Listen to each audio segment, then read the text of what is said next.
Imagine, it's 5 a.m. You rise from bed, head pounding, ankles swollen. You're tired. You go to the bathroom and throw up. Morning sickness. You're 21 years old and about 12 weeks pregnant. You didn't expect to feel this terrible. Oh, wait, there's more. You vomit again. You look in the mirror. Ugh. Barefoot and groggy, you walk to the hall. Sunlight from the window at the top of the stairs silhouettes your body through your nightgown. Is that a baby bump starting to show? You smell fresh coffee brewing in the kitchen. You miss coffee more than anything. Honey, are you still here? Your husband appears in the foyer at the bottom of the stairs, mug in one hand, boots in the other. I'm here. Is everything all right? Where are you going? I told you, I'm going hunting. You're disappointed. You hoped he'd want to spend the day with you. You're feeling sad and depressed. Maybe it's hormones. Maybe not. Regardless, you don't want to be alone today. I thought you were going to the nursery. The gardeners are starting the terrace by the tennis court this week. You're better at choosing shrubbery than I am. Why don't you just go without me? He laces up his boots and gathers his gear. You feel helpless. Why are you always running away from me? I hunt every Saturday when we're at the country house. You know that. It clears my head. It's therapeutic. He grabs his hat and coat. You feel desperate and then angry. He's really leaving you alone. Again. Being pregnant is no picnic, you know. You're in a mood this morning. Why don't you go back to sleep? Something you're good at. His voice is scornful, dismissive. You hate that tone. You teeter on the edge of the top stair. I'll kill myself. He lets out a laugh. Not a big laugh. Then he turns towards the door. Okay, but don't make a mess. The maid's not in till Monday. That's when you do it. Without thinking. From the top of the stairs, you leap. And for a single moment, time stands still. You're free. But then the wooden stairs come up to meet your body and reality sets in. You're hurtling, spinning, down, down. You land at your husband's feet. Your breath is heavy. You're hurting, but conscious. He glares down at you.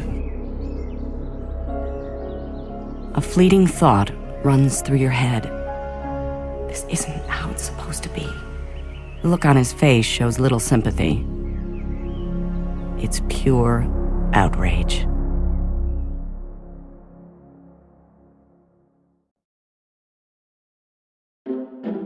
From Wondery, I'm Virginia Madsen, and this is Imagined Life.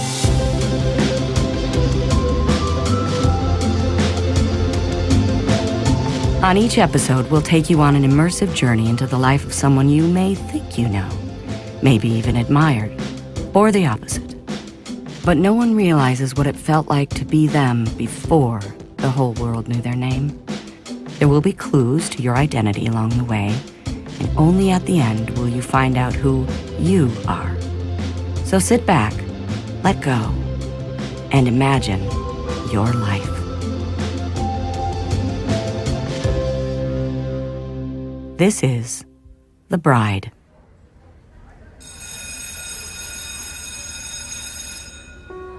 It's 1979. You're 18 years old and it's your final year of boarding school. Just a few more months of agony and you're done. You've never liked school much, or maybe it's more accurate to say school never really liked you. Your social life is lacking as well. You're shy and awkward, a bit mousy, a bit overweight. You've never been comfortable in your own skin. You don't really know anyone, so you hang out with her friends, when they let you. They're older and their experience and confidence is attractive. If only you could be as breezy and free as they are. Sarah doesn't mind you tagging along. You're quiet and shy. You'd never steal anyone's limelight. Besides, she already has a boyfriend who takes her on lots of dates. Elaborate dates, expensive dates. He's from a prominent and wealthy family, acquaintances of your family. You and Sarah met them 3 years ago when you were a pudgy 16-year-old. You're afraid to talk to him, though. He's more than 10 years older than you, so sophisticated. It's no wonder he's never much given you the time of day. His mother's a bit of a celebrity. She's older, but has that glamorous charm the press seems to love. They report on her comings and goings, and sometimes on her children if they're doing something particularly juicy. Sarah seems to enjoy being celebrity adjacent. You get it. Husband material. This guy's a catch. Well, at least on paper. You don't really know since you've barely exchanged words, but now that you're grown and lost some of that baby fat, every once in a while he steals a glance at you, and you smile back, shyly. You're a bit envious of your sister.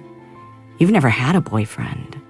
You wish you knew what that felt like, what love felt like. The prospect of a husband, of children, of your own family, a loving family, maybe someday.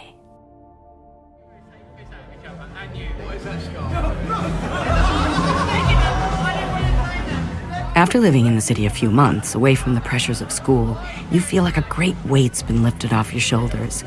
You become more sociable, livelier, prettier even. You loosen up around your sister's friends. They look at you with new eyes. They even start calling you fun. Fun! You! Imagine that. What do fun girls do? Laugh too loud? Dance all night? Kiss strange boys? You try it all. But you don't enjoy any of it. It's an act. You'd rather swim or read a book. Maybe you're not so fun. Speaking of no fun, it's time to get a job. You guess, but you have no qualifications. You do like children. Children are so innocent, filled with joy, in need of love. You find a job as a nanny. This is perfect. For now. You've been on your own in the city for a year. Your apartment is modest, 1-bedroom, tiny kitchen, but it has a view of a square, and it gets lots of sun. You invite Sarah and her friends over one night for lasagna. You all get a little tipsy. Sarah lets it spill that she's not really in love with her boyfriend. She waited for it to happen. It didn't. She's bored with him. Having never been in love, you wouldn't know. How does anybody really know? You imagine what it feels like, your body all warm and tingly as you look deep into his eyes. He thinks about you and only you. He tells you he wants to make you happy. You belong to each other. There's no more emptiness. He fills you up, and you feel like a grown-up. Of course, you'll have lots of babies together and smother them with love and attention. You'll encourage them to do whatever they want, even the girls. You'll live happily ever after. I just don't love him. I don't care what any of you say. I'm breaking up with him. Sarah's voice snaps you out of your daydream. Sarah's a fool.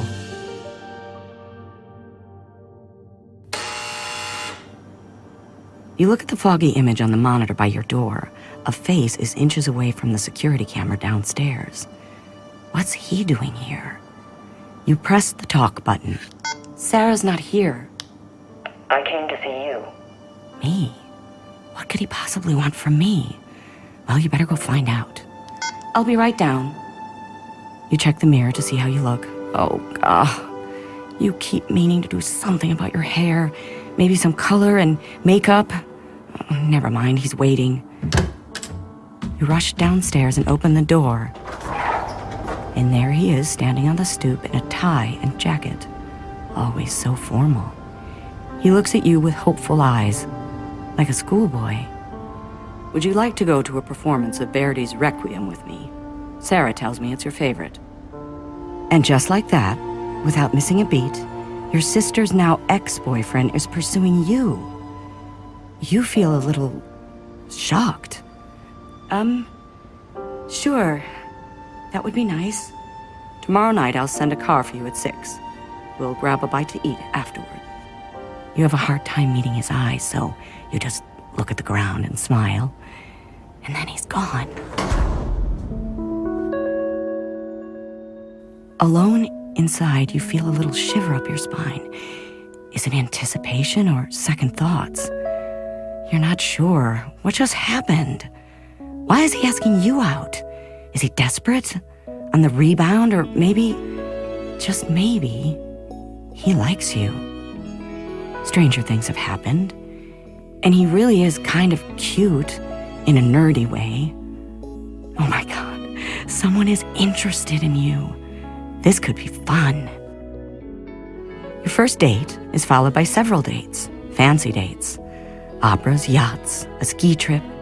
He gives you expensive gifts, a diamond bracelet, a Givenchy gown. You're not terribly impressed with material things. You grew up in the same world. But he thinks you should dress better, and he's probably right. You never paid much attention to clothes. You like the attention. You're tickled by the courtship. He's thoughtful and chivalrous, and he makes you feel like you're the only one in the room. Stories show up here and there in the press, gossip tabloids, magazines. Reporters wait outside the house where you work. It's unsettling for the family you nanny for and their children. It's unsettling for you too, but kind of flattering. No one was ever much interested in you before, and you're never quite sure how to answer their questions. The two of you are spending a lot of time together. Is it serious? Oh, we see each other when we can. He's very busy. Will we hear wedding bells in the near future? Wedding bells? You've only been dating a few months. What should you say? You're not good at this. We're, taking things slowly. One night at dinner over a bottle of very expensive wine, he asks you a question that makes your heart skip a beat. What do you think of marriage? Wow, you weren't expecting that. Play it cool. Well, of course I want to marry someday. He watches you as you quietly push your fork around your plate. He looks distracted. My mother is getting impatient. She wants grandchildren. I love children. My mother's approval is very important to me. I agree. Family is very important. Could he be the one? You reach out and take his hand and smile.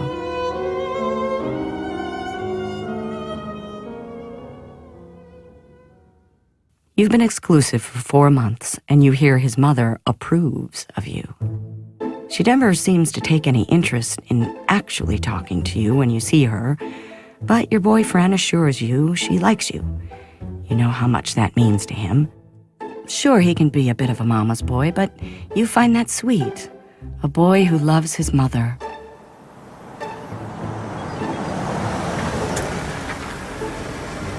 You're at your boyfriend's country house.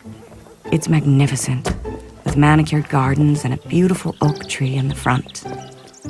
As you walk up to the door, with a surprising lack of emotion, he turns to you awkwardly. Will you marry me? You take a step back and look into his eyes. That's not exactly how you pictured someone proposing. Is he teasing you? Will you? You laugh. He's serious.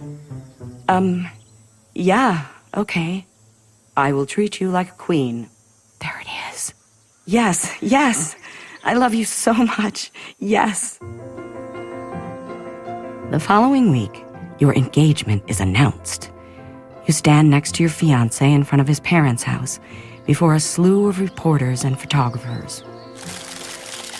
How does it feel to be engaged? Your fiancé lets you do the talking, but you know it's best to keep your answer short. It's wonderful. Are you truly in love? Of course.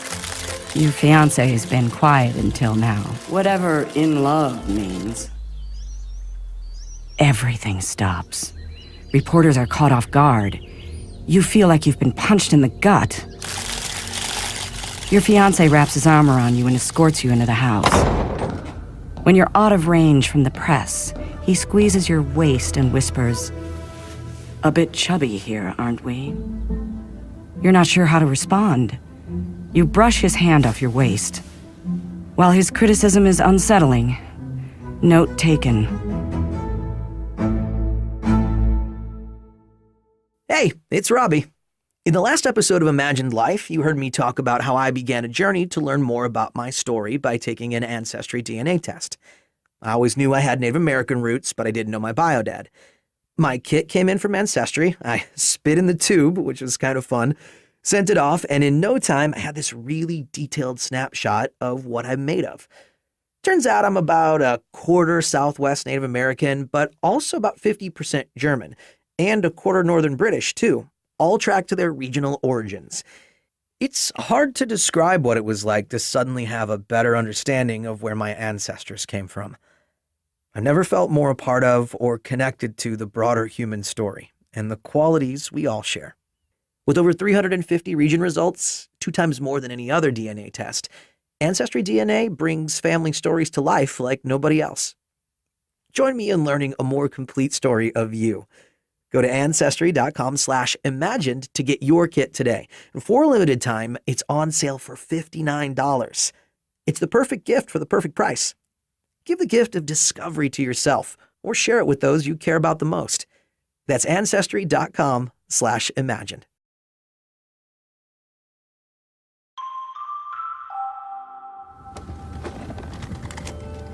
You move into your fiancé's family home during your engagement.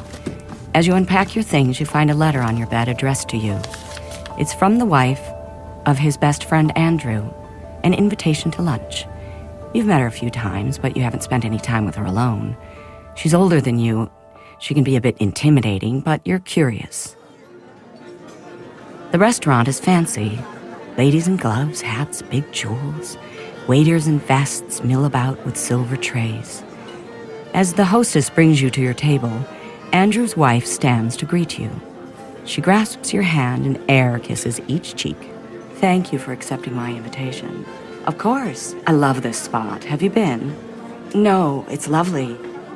The next 15 minutes is small talk. Then she switches gears. Do you plan on hunting when you visit the country house? It's a strange question. Why does she care? Hunting? Yes. Why do you ask? Well, our husbands both enjoy hunting. They do it every weekend since they were boys. Do you? She stares at you, waiting for an answer. No, I will not be hunting. I don't condone killing animals for sport. I couldn't agree more. It's repugnant. Men and their toys. It was a test. You passed. Maybe you'll even be friends one day. Your emotions run hot and cold in the months leading up to the wedding. This is the man you're meant to be with. You love him. He loves you. In his carefree, boyish way. Yet you find yourself consumed with bouts of nervousness, pangs of doubt.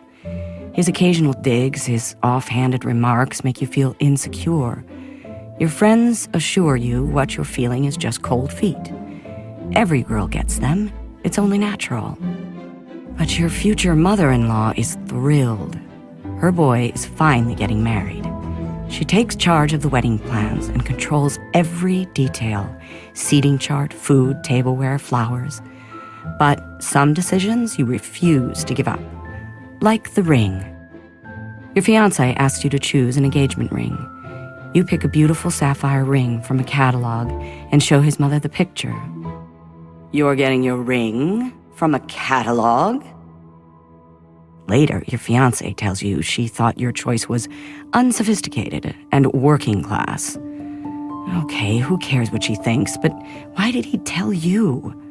Does he agree? The truth is, his whole family makes you nervous. Always judging, bossy. You feel like you're under a microscope. They expect you to show up at receptions, galas, charity events, and they're always watching you out of the corner of their eyes. They critique your clothes, the way you talk. You feel like a puppet in their elaborate family puppet show. But once you're married and you're living together in your own house away from them, they won't be so involved, right?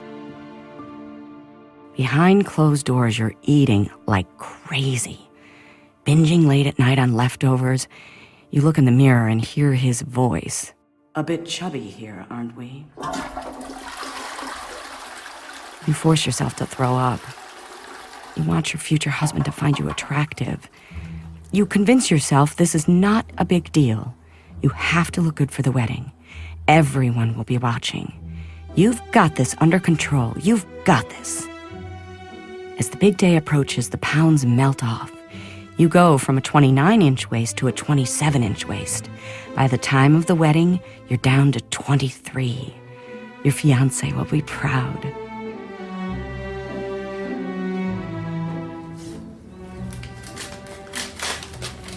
It's the day before the wedding.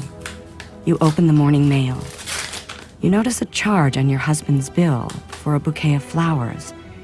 You don't remember getting flowers. The note reads, "Feel better soon, thinking of you, hugs and kisses." You walk into your bathroom, bill in hand. Your fiancé stands at the sink. He makes eye contact with you in the mirror. "Who did you send flowers to?" "Huh?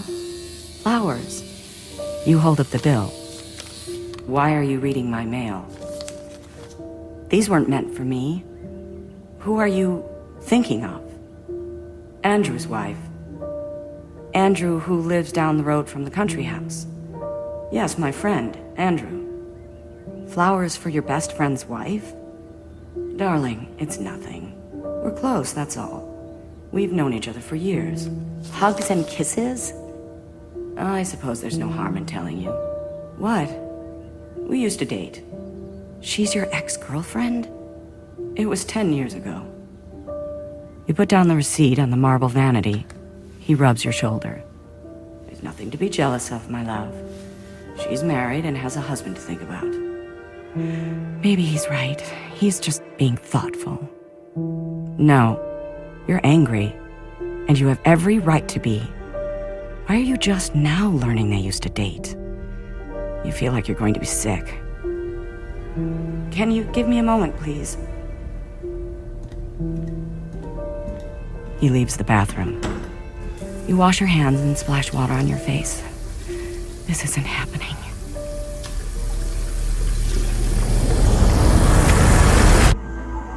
You're standing in the hallway of your childhood home, clutching a teddy bear, listening to your parents fight. You're 6 years old. You're supposed to be in bed, but the shouting woke you.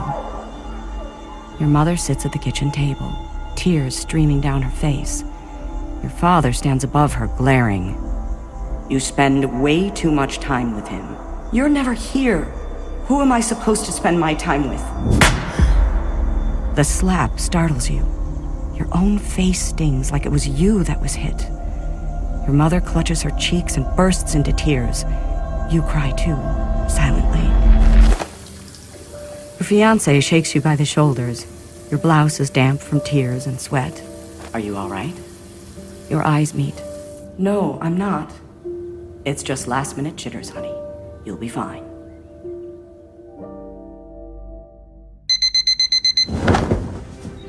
You wake up on your wedding day, refreshed and excited. It's a new day, and the unpleasantness of yesterday is gone. Your fiancé was right. You were acting silly. Your marriage won't be anything like your parents. Your fiancé loves you. He asked you to marry him. He could have had anyone. As you carefully slip into your wedding gown, you catch a glimpse of yourself in the mirror. You look beautiful. And for the first time, you actually feel beautiful. Watching your weight has paid off. As your father walks you down the aisle, your heart brims over.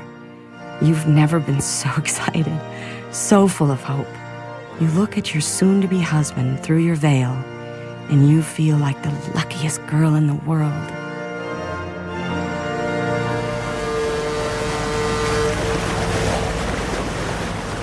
You've looked forward to your honeymoon for months. At last, alone with your new husband, away from his family, away from the press. He's planned a romantic yachting trip on the Mediterranean. Romantic, just you and him. And a crew of 38. On the boat, your new husband hardly speaks to you.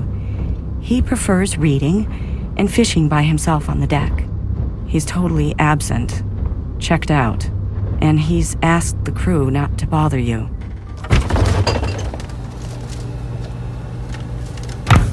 You're startled one evening by a deckhand who enters the galley after midnight. You're sitting on the countertop in your nightgown and slippers, binging on an entire roasted chicken. You offer him some. He politely declines and then rushes out, afraid he's in trouble. You binge and purge the entire trip. You're sick 3 to 4 times a day.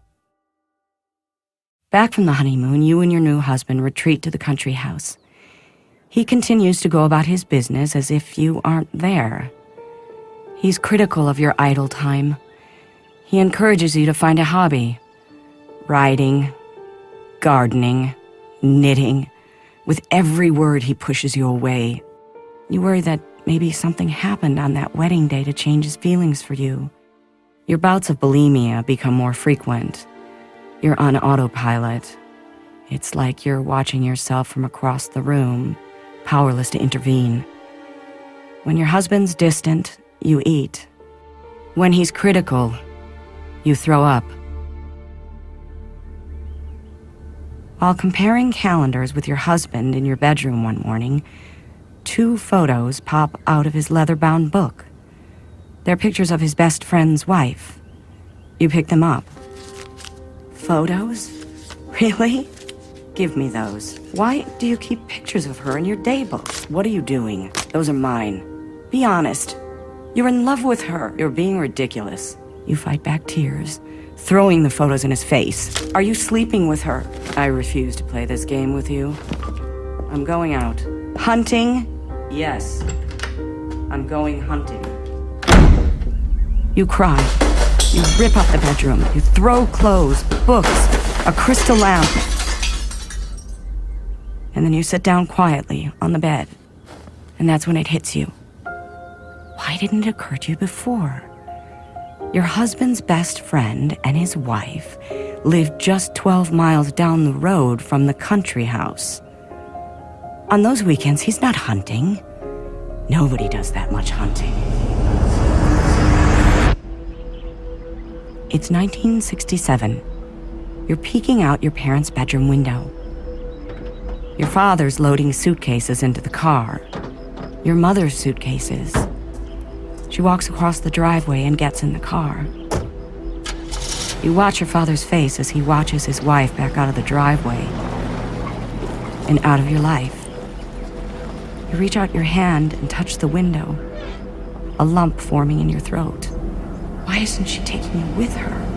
Why doesn't she love you anymore? Back in the city, months go by. Not much changes. The press paints a picture of a fairy tale romance. Away from the press, the two of you argue, or don't talk at all. You feel more alone than ever. Your husband's busy with work and engagements. You need something to keep you busy. You need to feel useful. You start doing charity work. You visit the sick in the hospital. Then you discover you're pregnant.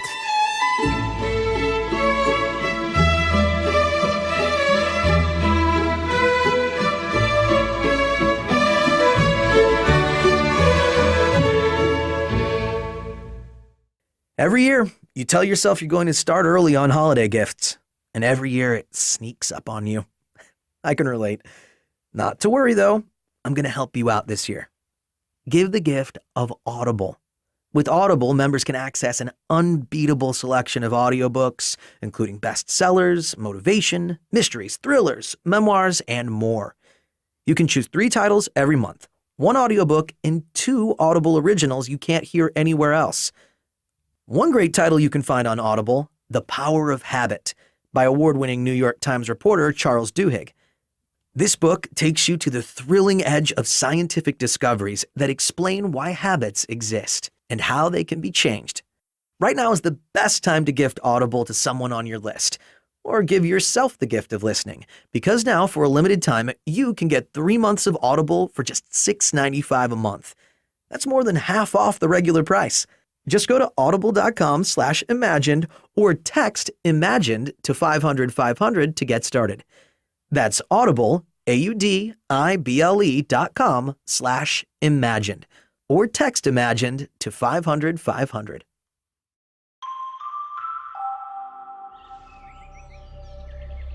You teeter at the top of the stairs. You tell him you want to die, but he doesn't believe you. He refuses to listen. He turns his back on you. You break. You hurl your pregnant body down the stairs and land in a ball by your husband's feet. You're hurting, but conscious. You try to stand up. He helps you to an armchair. And then he calls his mother. Great. Just who you want to see. Your mother-in-law arrives. She calls your gynecologist. He's on his way. Your husband puts on his coat. I'm going hunting. Mother will take care of things. And then he's gone. Again. The baby's okay, thank God. In the spring, you give birth to a beautiful boy. You can't get enough of him. Even the smell of him. He smells like fresh linen. Your mother-in-law is pleased with you for the first time since you can remember. Maybe ever. But then you come home. And she takes charge. She plans the christening without you. She excludes you from all decisions and preparations. You're just the mother. What do you matter? At the christening, you start to cry. Your baby does too. Much louder than you.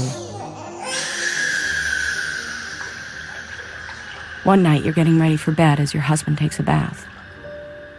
You approach the bathroom door and bring him a clean towel. I will always love you. He's not saying those words to you. He's on the phone with someone else. You knew it. Now it's confirmed. Your greatest fear. How can the two of you ever recover from this? You're paralyzed, afraid. What should you do? You do nothing. 1 year later, you're pregnant again. And for a moment, it makes you happy again. You always pictured a house full of kids. Your husband wants a girl, but to you it doesn't matter. Boy, girl, a baby's a baby. Your baby. An ultrasound confirms it's a boy. You're afraid he'll be upset. You decide to keep the news a secret until the baby's born. You're surprised when your husband takes time out of his busy schedule to be present for the birth. Maybe this baby can finally bring you together. But when the baby is born and he learns it's a boy, he doesn't hide his disappointment. He's always disappointed. Something inside you dies. 4 years later, and your boys are now 6 and 4 years old. Your marriage feels non-existent. You appear together occasionally for the press. Other than that, you lead your own lives. But you've settled nicely into motherhood. It brings you even more joy than you ever imagined. You swim daily and hire a personal trainer. You start seeing a therapist who helps you deal with the feelings of being out of control. And when you finally feel good enough about yourself, you decide it's time to set a lunch date with someone. You are waiting at a simple restaurant, not nearly as pretentious as the one she asked you to all those years ago. Andrew's wife, your husband's mistress, sits across from you. I know what's been going on between you and my husband. I don't know what you're talking about. I know what's going on, and I want you to know that. She shifts uncomfortably. She turns away as she speaks. You've got everything you ever wanted. Men fall all over you. You've got 2 beautiful children. What more could you want? I want my husband. She denies everything. It's 1991, your 10th wedding anniversary. Your husband's off somewhere doing something. You're curled up on the bathroom floor, softly crying, when you notice something white being pushed under the door. It's a tissue. Mommy? It's your son. He's 9. What is it, sweetie? When I grow up, I want to be a policeman so I can take care of you.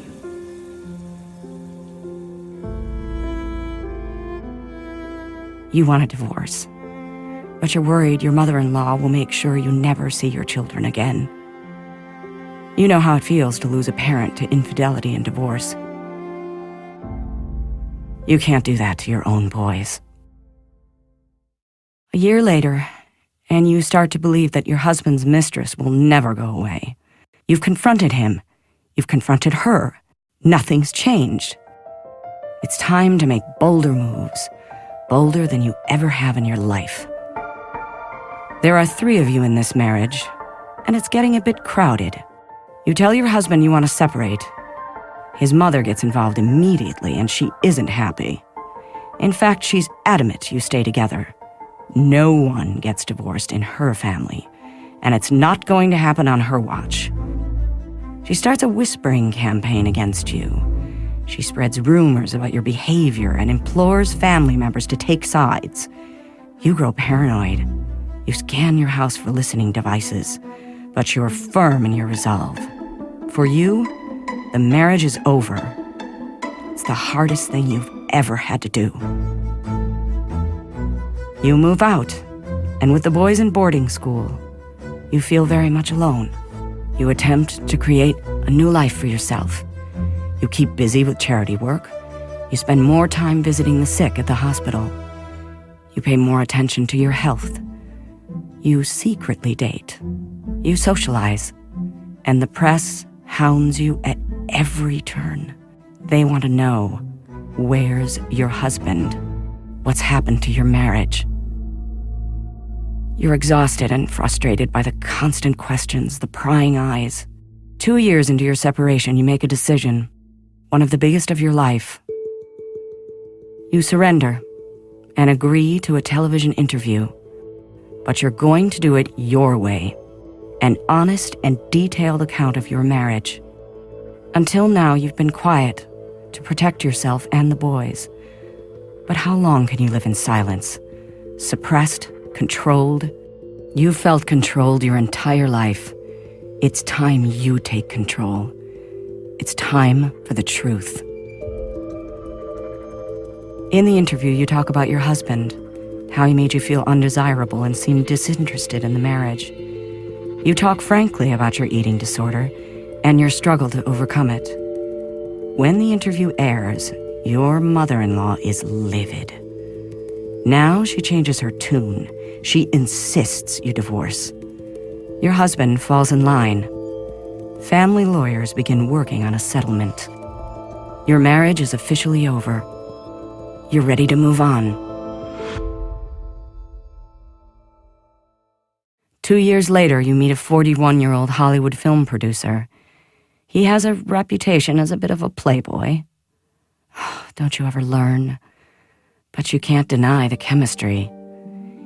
You've never felt so wanted, so worshipped.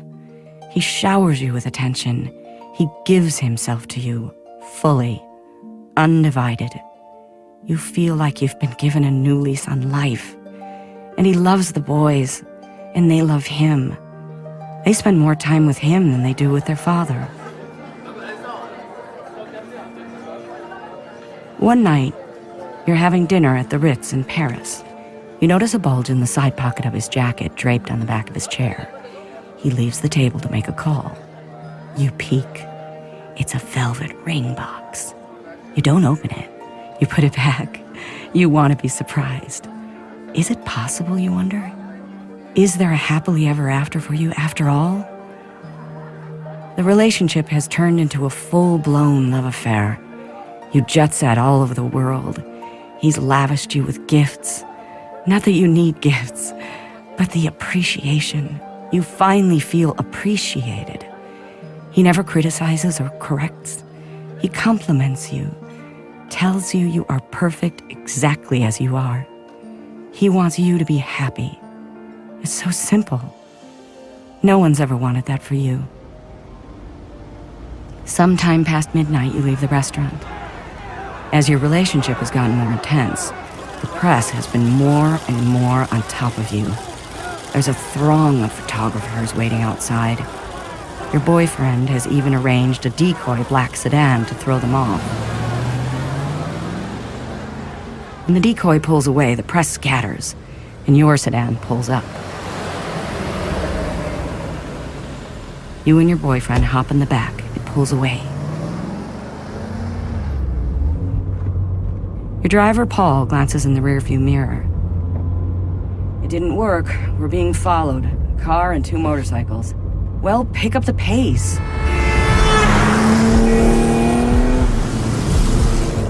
Paul speeds through a red light. One of the motorcycles veers around the car behind you and blasts through the light behind you. He drives up next to your sedan and holds up his camera and snaps. Flashbulbs blind you, filling the backseat with light. You wonder how the hell this guy is driving and shooting at the same time. Faster, Paul! Paul speeds up. You and your boyfriend collide into the back door as the car accelerates. You're not wearing seatbelts. A quick swerve sends you crashing into the other side. Why won't they leave us alone? I can lose them. Hold on tight. Paul floors it and heads for the mouth of a tunnel. It's dark and narrow. He speeds up to 65, 70. Your sedan sideswipes the wall of a tunnel and ricochets off. You swerve into oncoming traffic. You miss a truck by a hair.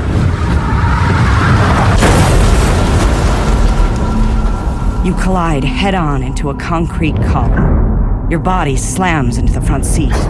Hard. Your car is spinning backwards and you don't know how many times. It feels like forever. Spinning, spinning. Your body is thrust into the air in slow motion.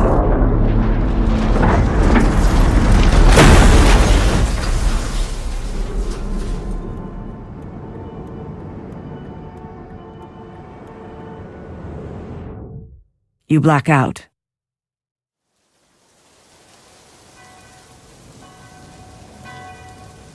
"2,000 people you never met gather outside the gates of Westminster Abbey. An estimated 2.5 billion watch on television around the world. Inside, the Gothic cathedral is filled with flowers. Your coffin is draped with the Royal Standard flag. Your good friend Elton John sings Candle in the Wind, rewritten to tribute you. One after another, people come to the pulpit to speak about the kindness and compassion you brought to the world.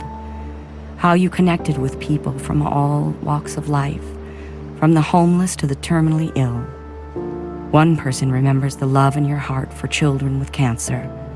How you told reporters, some of them will live and some of them will die, but they all need to be loved while they're here. Another recalls the attention you brought to people infected with AIDS. There was an enormous fear that HIV could be passed on through touch, and yet you touched and hugged and held the sick close. You never knew in life that you were this loved. Your siblings are here. When your brother talks about family love, his voice cracks. And as speakers continue to talk about your impact, your sister quietly takes your brother's arm and squints through the open doors of the cathedral towards the gates of Westminster. Do you hear that? It's raining. Your brother scans the massive crowd outside. It's not rain, Sarah. It's applause. Thousands of people clapping for you. But you don't hear them. You hear nothing. You are free. You are Diana, Princess of Wales.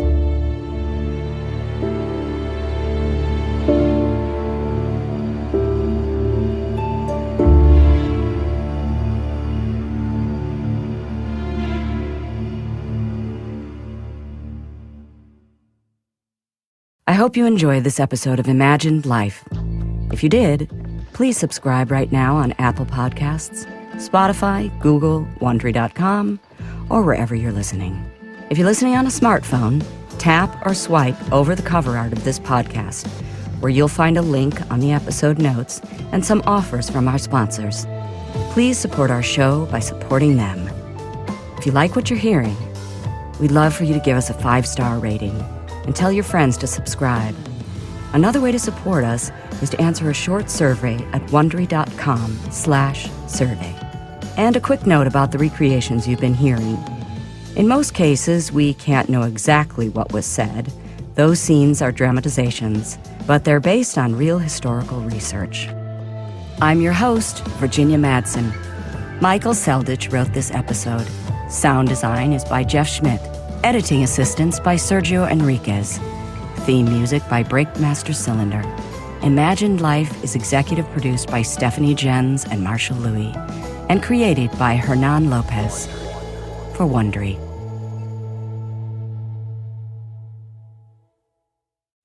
For those of you great guessers out there, let's put your skills to good use. Don't just imagine what it would be like to listen to any book you want on your morning commute. Make it a reality with an Audible membership. You can win 3 months of free listening to books like The Diana Chronicles by Tina Brown or Elon Musk, Tesla, SpaceX, and the Quest for a Fantastic Future by Ashley Vance. So, how to win? After each Imagined Life episode, we'll give you a clue about next week's episode. Then, if you head over to wondery.com/imaginedlife to submit your guess, you'll be entered for a chance to win your free 3-month membership to Audible. This week's clue is, you were a cover girl before you were a big screen legend. Have an idea? Go to wondery.com/imaginedlife to submit your guess, or find a link in the episode notes.